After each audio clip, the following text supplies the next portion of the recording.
Hi, friend. I want to share with you some encouragement today about the things that you had hoped would happen and they didn't. And so you kind of just put them on the back shelf and you haven't revisited them in a while because maybe you were discouraged or maybe it felt like a goal or a skill for your loved one that was just going to be a little too hard to achieve. And so you just decided to let it go.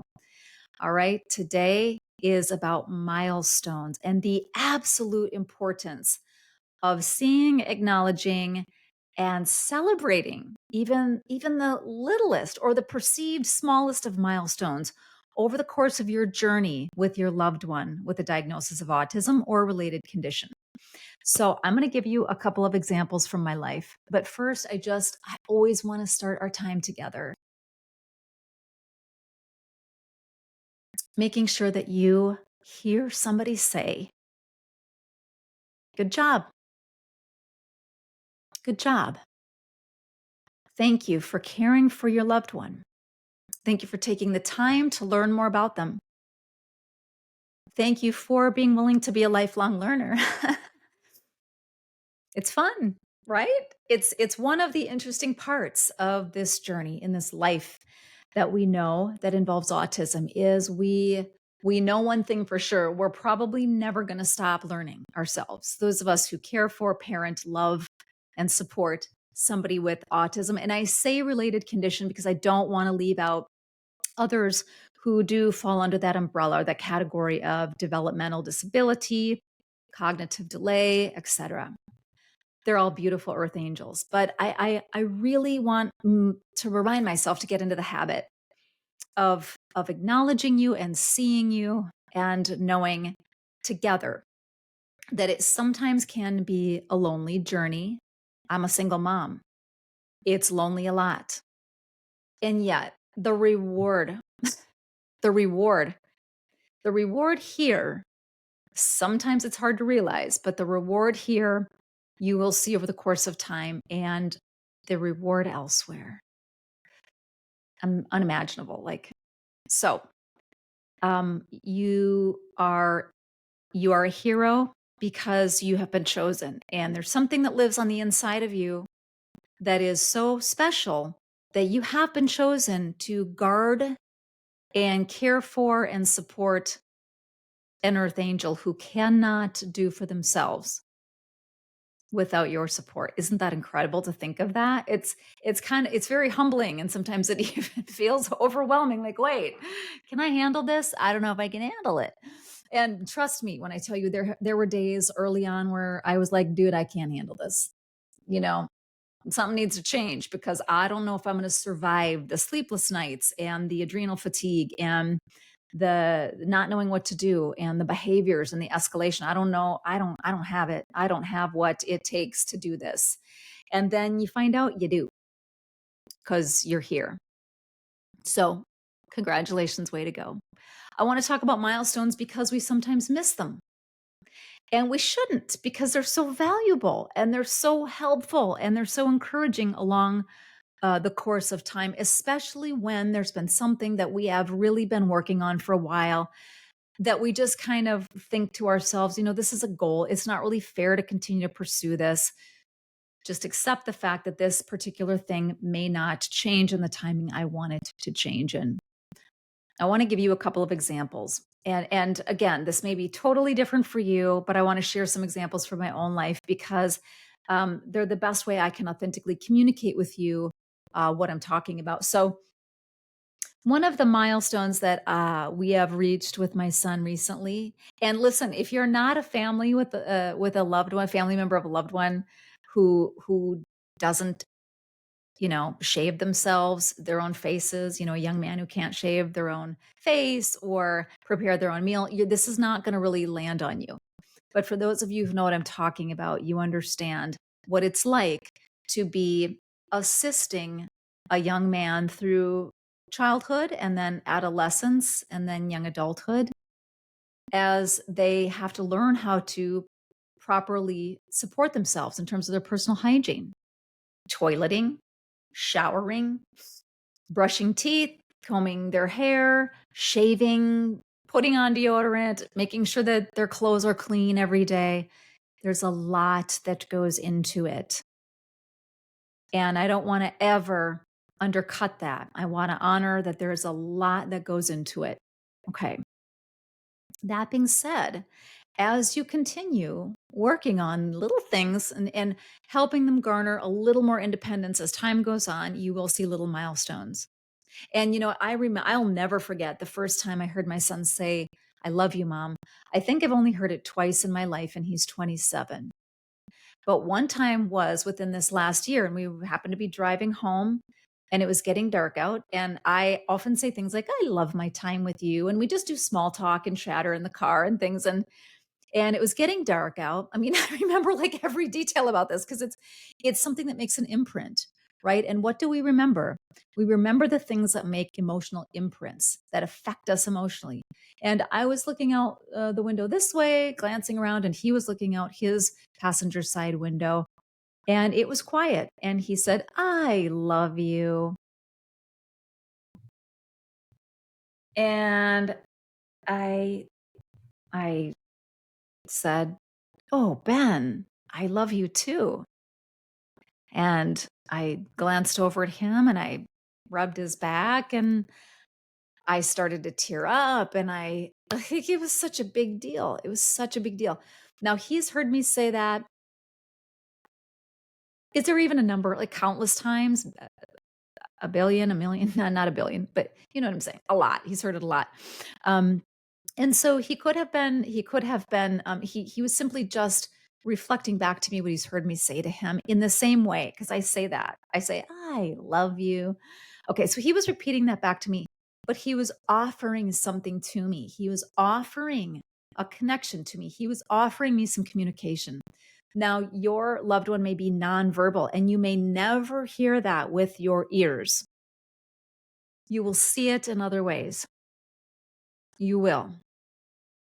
You may see it through the look on their face or the way that your eye meets them or a gentle, soft groan when you're close or the leaning of their head on you when you're helping them with something.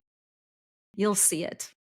And that's a milestone. And that, let's shout that from the rooftops. Let's celebrate and honor that. Let's throw a party. Like, let's make a big deal out of those because they're so important.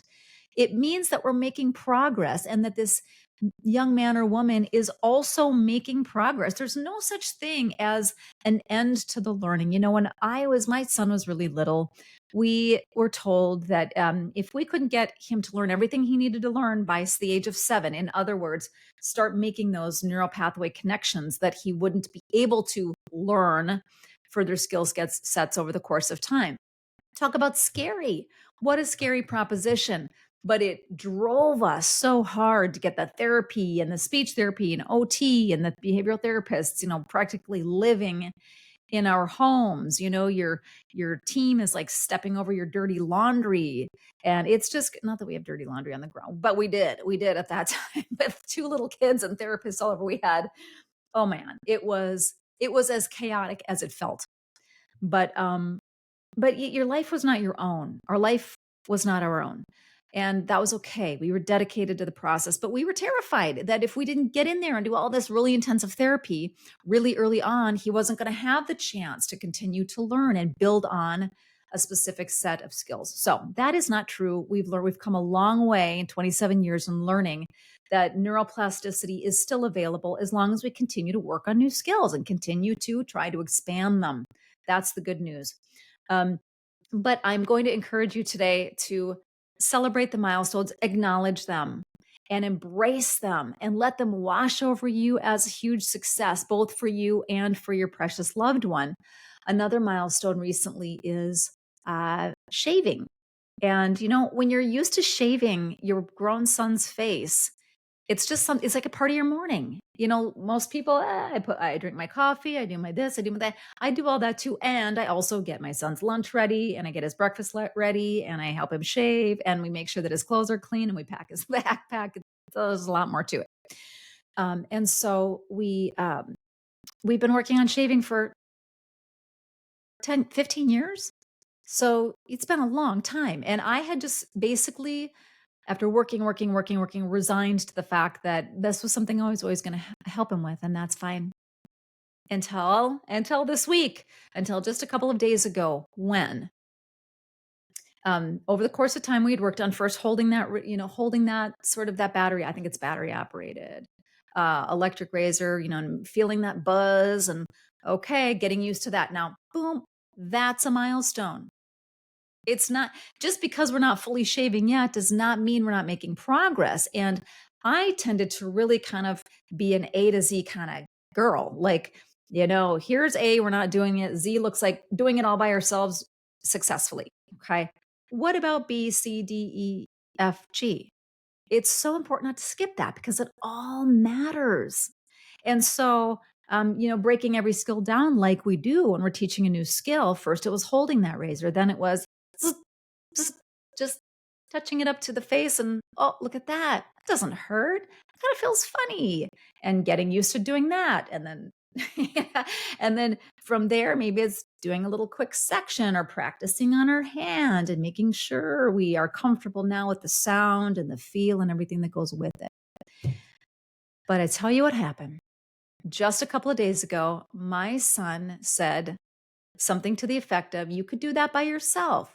You could do your shaving by yourself. And what he meant was the personal pronouns get confused. He meant, I want to try shaving myself.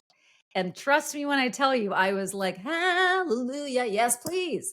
So I said, of course, absolutely, buddy. I'll check you out when you're done and we'll see how it goes.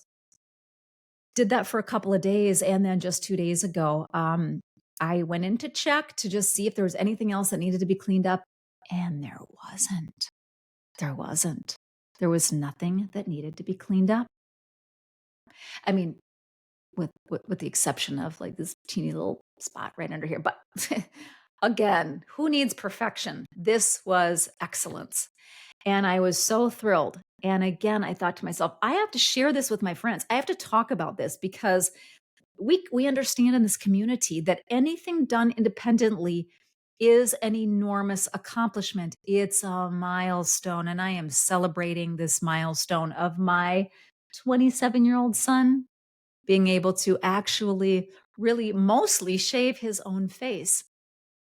And you know what it does when you celebrate those little milestones? And for you, it may even look like helping them getting to the point where they can start to hold a utensil independently, in working toward feeding themselves. It doesn't matter what it looks like. My example to you is of my own life. Use your own. But the importance of celebrating those little milestones, chunking down those skills bit by bit, and then celebrating the steps as we go. The beauty is they build confidence for everybody and they keep your hope alive in the truth. And the truth is, we cannot underestimate. We just don't know. We just don't know the full potential that's in there. And so the more we encourage and the more we guide and the more we kind of just sow our time and energies into helping, the greater the harvest, the greater the yield will be. Even if it's in a year from now, even if it's 2 or 5 years from now, it will be measured gains that will be so good for everybody. So I honor you. I encourage you, celebrate the small little milestones. If it's taking a step for the first time, if it's wheeling themselves in their own chair, if it's putting that utensil up to their mouth, if it's putting the electric razor just up to their face to start to get used to the feel of that, great. Okay. We celebrate those kinds of things and more. Maybe for you, it's a little more advanced. It's getting their first job. Incredible. Journal about it, brag about it, talk about it, and be sure to mark that and celebrate that because that is progress and progress is so beautiful. I honor you in this. I'm with you in it as always. So much love to you. And I can't wait to see you in the next video.